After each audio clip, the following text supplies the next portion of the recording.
What's up, guys? What is up? It's easy pictures to draw, and today I'm going to talk about caricaturing and just kind of how you start one out. And I'm going to show you the two ways that generally I start them out, and I think it's very, typical. And I'm talking about caricatures with like a marker, like things you do from real life, or maybe you do like just a kind of quick sketch of internet pictures. And so I'm going to take this marker, and this marker is basically a magic marker. Don't be fooled by just kind of this label and stuff. It's really just a magic marker. There's nothing special. You can use a Sharpie. You can use any one. Just make sure it kind of has a tip at the end of it. And I'm going to concentrate more on caricatures on this channel. I might actually completely make this a caricature channel now. I'm not sure. And I'm thinking about it. So let me know if you would like that. If you want me to just make it all one thing, caricatures specifically, I can do that. So let me talk about the two ways I start. You can either start, the way I start is either inside out or outside in. You know what I mean? And again, this is for like quick sketch type material. This isn't for, those really long cool digital paintings and stuff. So inside out would be literally what it sounds like. I would start maybe with just some eyes or something. Right? And I kind of move on to maybe like the nose area.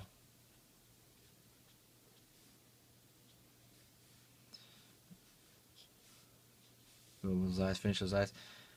Go with the mouth. And then I kind of do the shape of the face essentially last, the outside of it. Oops, I forgot to throw eyebrows in there.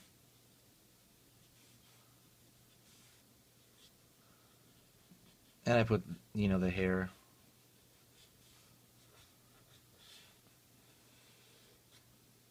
Whatever haircut. Whatever. That would be like start going from inside outward. You're working from within inside out. Let me tell you the pros and cons to that.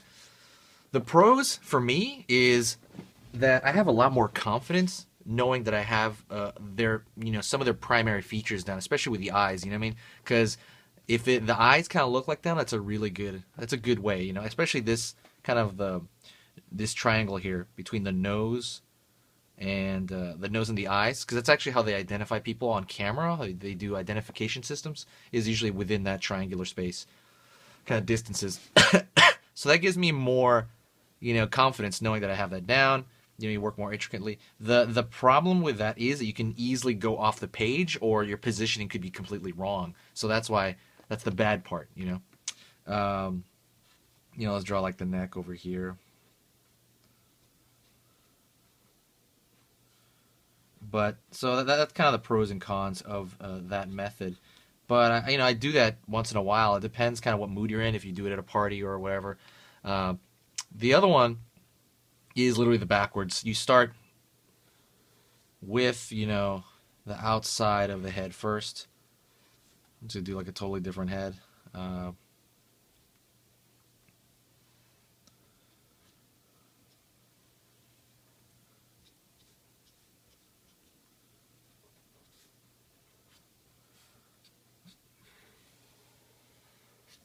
Let's make this guy bald. But I'm totally doing the outside section first. And then I'm going inward. And let's see if it's on camera. Yeah. Then I'm going inward.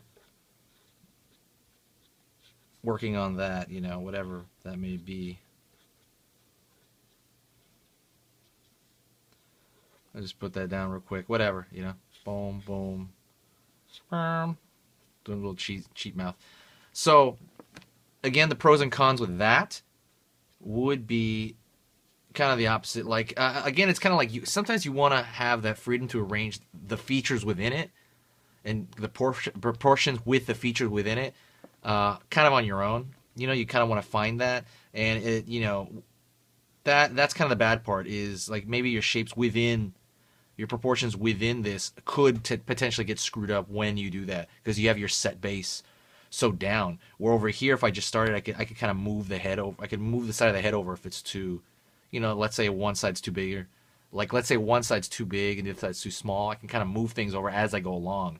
Well, like I said, so it's kind of up to you. Let me go over the pros and cons one more time, okay? Just to kind of recap.